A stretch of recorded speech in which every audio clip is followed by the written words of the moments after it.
The Florida Gators are national champions, and now it's time to get to work on this roster.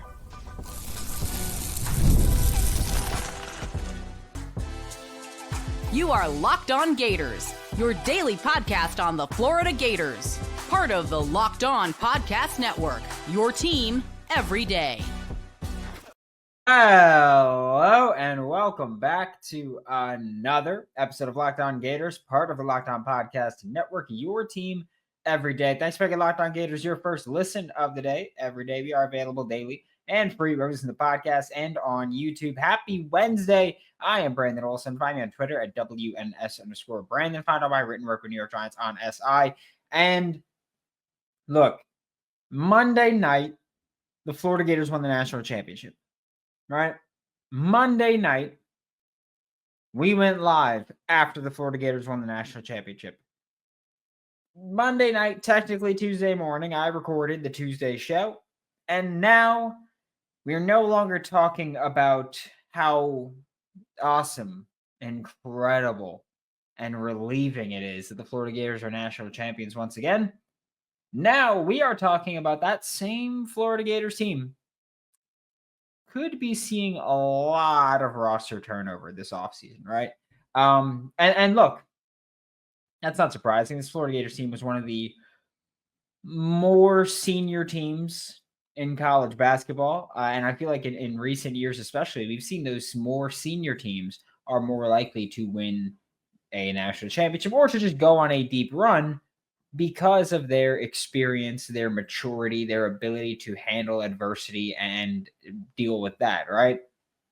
And the Florida Gators are losing quite a bit, but most notably, most important, the Florida Gators are losing the best player in program history, the only first-team All-American in program history, in Walter Clayton Jr. Walter Clayton Jr. led this team to the absolute promised land, right? Was dynamite from three, was an electric player all around, and was the best guard in the country. I don't care about any who won what award. Walter Clayton Jr. is the best player in the country this year, if you're asking me. And if you're not asking me, I don't know why you're here, right? I will say that. But for the Florida Gators, losing Walter Clayton is huge. Of course, he was incredibly efficient, incredibly effective. And his only, like when we talk about Walter Clayton Jr., he had really two flaws, right? One, that he would turn the ball over. And two, that at times he would be relatively disengaged defensively. And that's more frustrating than just being a bad defender, right? Like, if you're a bad defender, but you're trying and you're out there and you're hustling and you're doing all these things, that's different than just someone who isn't trying their hardest. And when tournament time came, Walter Clayton Jr. said, all right, time to tighten up, time to go win a ring. And that's what he did. He tightened up defensively. He got a lot better. Had blocks coming out all of a sudden, way more than usual. Great player. That is going to be gone. He's going to go to the NBA. He's going to get drafted, and he's hopefully going to find a spot where he can last and thrive for a while. I think especially as we can look at Walter Clayton Jr. and say, hey, best player in program history, right? NBA teams will look at him and probably say, backup guard with potential to become a starter if he becomes more consistently engaged on defense. But that's how we can look at Walter Clayton there. Losing Alijah Martin, right? Your other starting guard. Again, I count, I usually, when I talk about Will Richard, I understand guard is how many people will talk about him. I understand that's probably how you should talk about him. But for me, I just think of him as the small forward here, even though he's 6'4", 6'5". But losing Alijah Martin, we'll talk about Will Richard in a second. Losing Alijah Martin, huge. He was a stabilizing presence for this team, especially when tournament time came.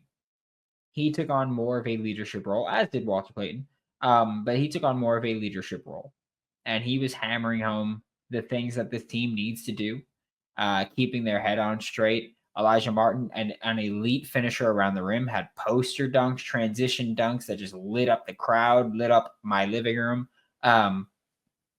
And he's going to be sorely missed. His experience was invaluable. And I know that people don't think of him as a shooter, but I will say I do think that 35% from three, including some games he's had where he shot like 0 for 4, 1 for 6, whatever it may be. I do think shooting 35% from three, considering that, pretty good.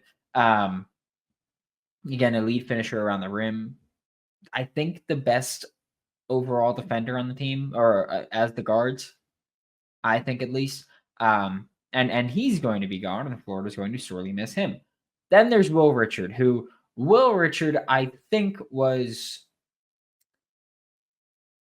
an analytical coach's dream, right? Which Todd Golden, as we know, one of the most analytically oriented coaches in the country. I think Will Richard was an analytical coach's dream.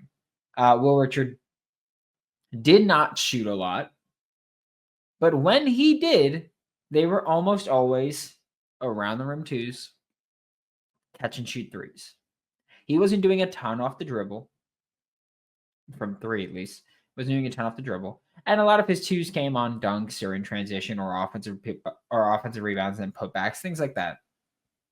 And so Will Richard was Todd Golden's, creative player, right? That's it. That's what he was. He had the highest effective field goal percentage on the team from the guards. He was slightly behind Ruben Chinilu for the lead for the entire team. He had the highest true shooting percentage on the team, or tied for it with Thomas Houck. He shot 67% from two, most of which were dunks and layups or shots right around the rim. Shot 36% from three, including some elite clutch shots. Shot 85% from the free throw line. Would get steals pretty consistently and was probably the best on-ball steal getter, I guess we'll call him, on this team. They're all gone. They're all seniors. They're all gone. Then we have to acknowledge the two legitimate possibilities here, right? Not that they are the only two options, but these are two things that could happen.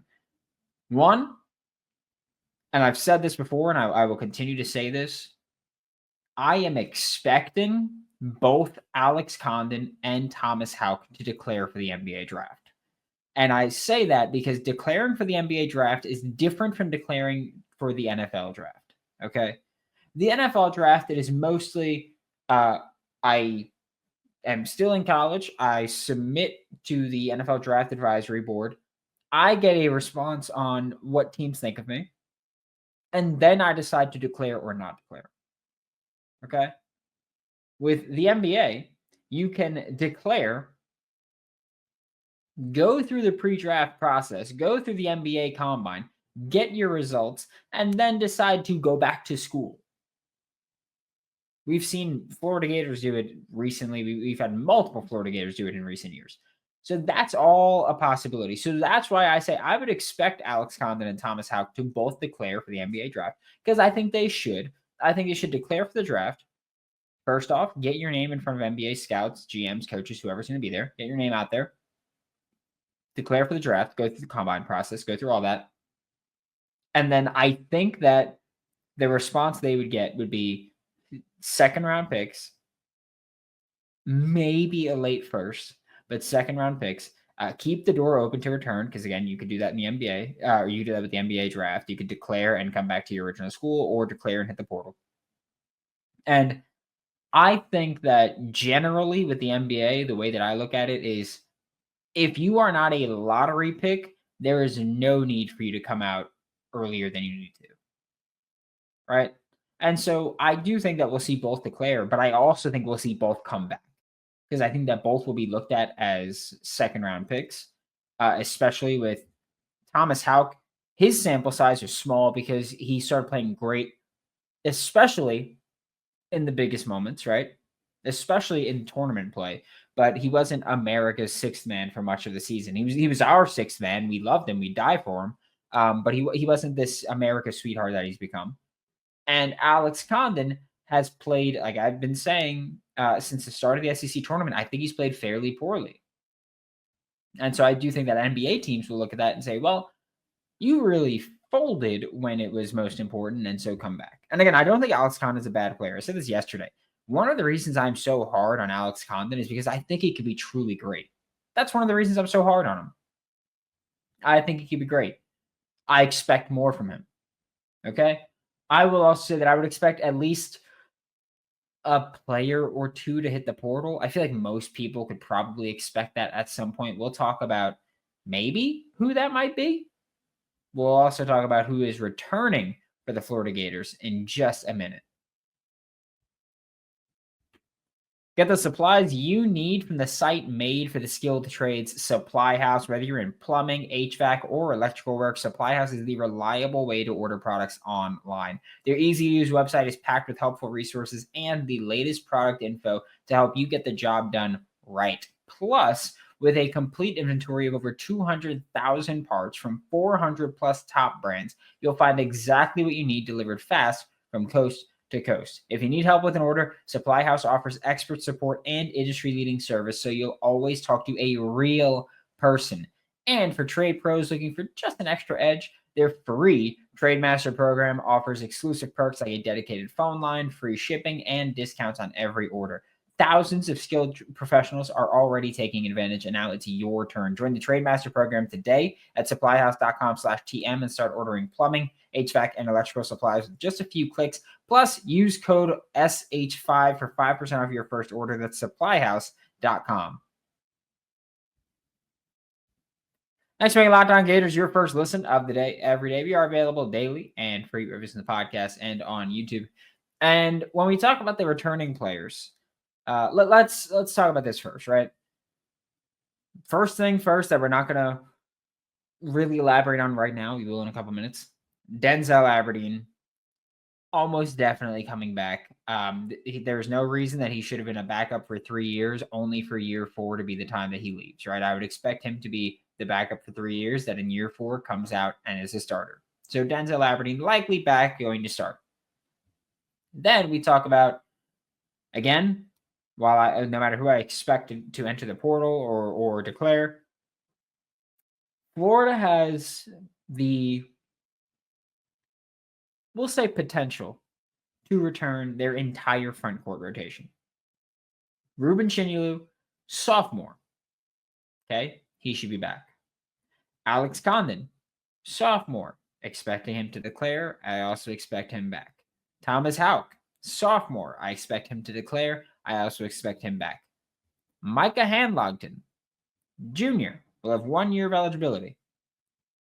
Sam Alexis, Jr., if I'm not mistaken, will have 1 year of eligibility. Again, I say, if I'm not mistaken, on things like that just because of how wildly inconsistent the NCAA rules are. So that's that. But all of them back with Olivier Roux still as depth, the 7'9" center that didn't touch the court this year. And Todd Golden even said a week or two ago, hey, it might be tough for him to find a path to playing time next year as well. The reasoning for that would be that Florida could return their entire front court. They have the potential to return their entire front court. If a player hits the portal, I am pretty much expecting it to be from that front court, though, right? If you have Ruben Chinyelu, Alex Condon, Thomas Houck, Micah Hanlogton, and Sam Alexis there, that's 5 bigs.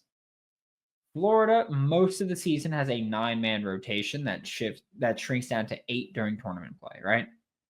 So even if it's a 9-man rotation and you've got, we'll count Thomas Houck as a big, then you've got Ruben Chinyelu, Alex Condon, and Thomas Houck are guaranteed playing time, and then Micah Hanlogton, Sam Alexis are essentially battling for that 4th spot.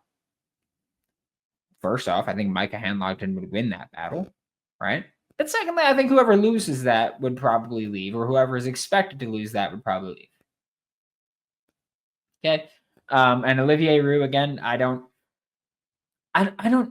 have wildly high expectations, right? It's just, hey, he's a 7'9" guy. If you can develop him and he can become a legit player, then awesome. If not, then not. So I think that. And when we look at the starting five, I think it's safe to say that again, at least two of the bigs should return, right? Like even if Condon and Houck both declare and don't come back, then you would go, okay, well, Chinyulu, Hanlocked, and Alexis should all be back. Probably add someone in the portal and figure things out. But you would have at least two of your bigs back, we'll say. You'll have Denzel Aberdeen as your starting point guard, or we'll say starting guard, right? Which also, I will say this. I know Denzel Aberdeen has been a great primary ball handler when he's been given the opportunity. I know that Denzel Aberdeen is a bucket. It wouldn't shock me if he played more of an off-ball role in the future.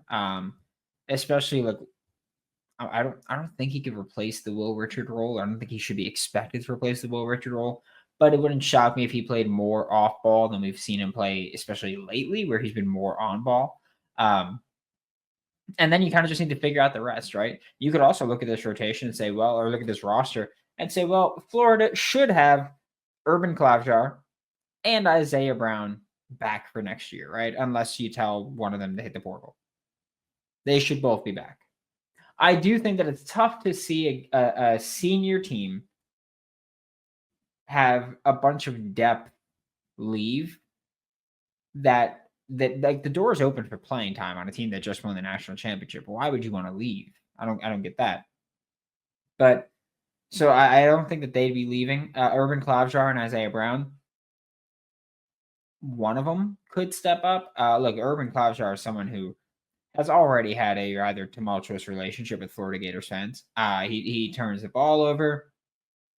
Wasn't as effective on defense as I think many people thought he'd be. Wasn't great on offense either. So I do think that, a lot of people have soured on him. Not going to say I am, but I will say that, yes, I don't think he played well at all.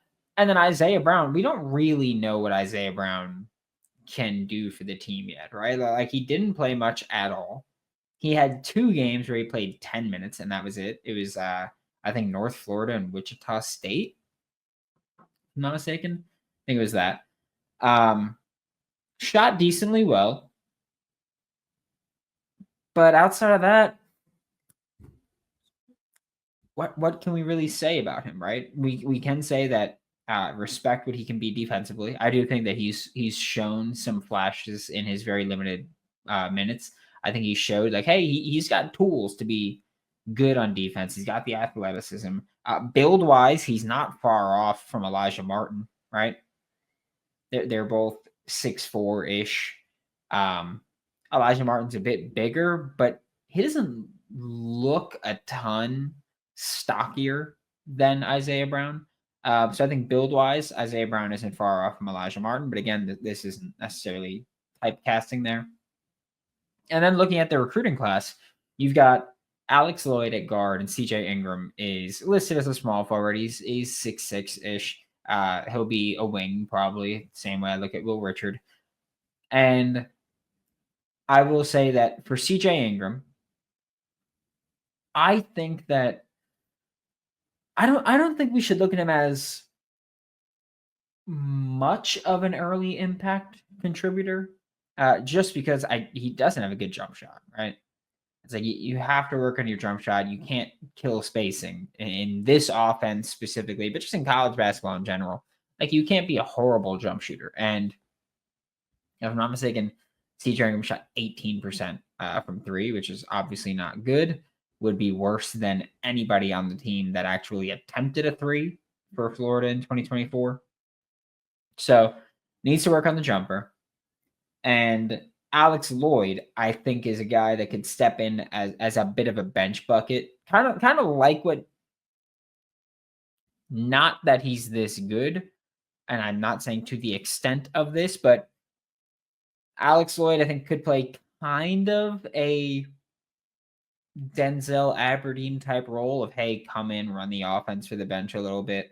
Or you could say let's say you have Denzel Aberdeen, you go into the portal and get a guy or two at guard, and you'd say, hey, well, when one of the guards comes off, Alex Lloyd, you come in, and now that's your role. Like, you could be a little on ball, a little off ball, figure things out. But I do think that Alex Lloyd is someone that I look at as a guy that can come in and contribute right away.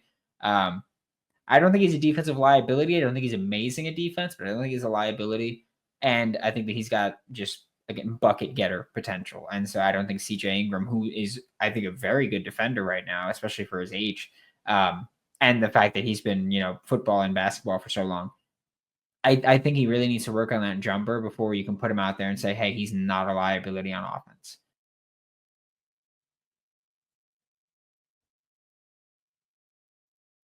Thanks again for making Locked On Gators your first listen of the day. Every day we are available daily and free reviews in the podcast and on YouTube. And to wrap up today's show, we are going to talk about 3 players in the transfer portal that the Florida Gators are interested in, have spoken to, all that, right? 3 guys, 3 guards. Okay. Before we talk about those players, I'm going to really throw 3 numbers at you, right?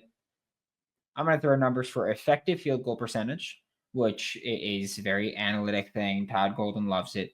An effective field goal percentage that is basically, hey, all of your shot attempts count the same, but if it's a 3, then a make counts more. Okay. So effective field goal percentage should be over 43.5%.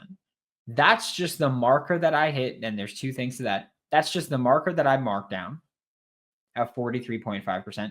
And I said 43.5% because Todd Golden has said 43.8% is a good marker for a team, because that's the other thing. That's for a team. All these numbers are numbers for a team, and that will vary for different guys, right? Free throw rate should be above 35%. That just means what percentage, basically you divide your free throw attempts by your field goal attempts. That's your free throw rate. And that should be 35%. 3-point attempted percentage is not your 3-point percentage, but it is what percent of your field goals are threes. Todd Golden has said that he likes that number to be around 40-ish%. But again, that's for a team. And I specify that these are the team numbers because really, when you mash this roster together, what we're looking at, and well, again, when we're mashing together, what we're looking at is guys that fill their specific roles, right? Some guys that we talk about now are going to have way lower 3-point attempted percentages, but way higher free throw rates. Why is that? Because they're slashing, they're getting to the paint, they're not shooting threes, they're getting to the paint trying to get free throws. So yeah, those numbers are going to change, and some guys are going to have lower free throw rates and higher 3-point attempted percentages because they're not driving, they're shooting threes. Okay? Again, Florida has had interest in all 3 of these players. First one we're talking about is Xavier Lee from Princeton.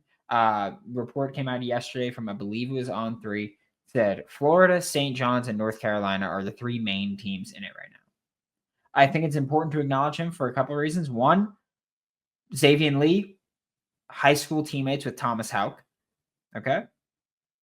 2, after the championship win, Walter Clayton Jr. was live on Instagram, and Xavier Lee was throwing the Gator emoji in the comments. I think that's a note. Again, I'm not doing this whole thing of like, oh yeah, that means that he's going to go there.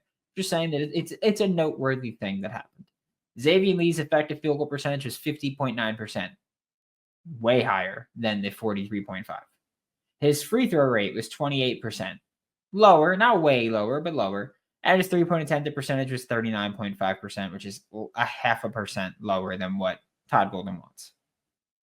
Okay, got the numbers out.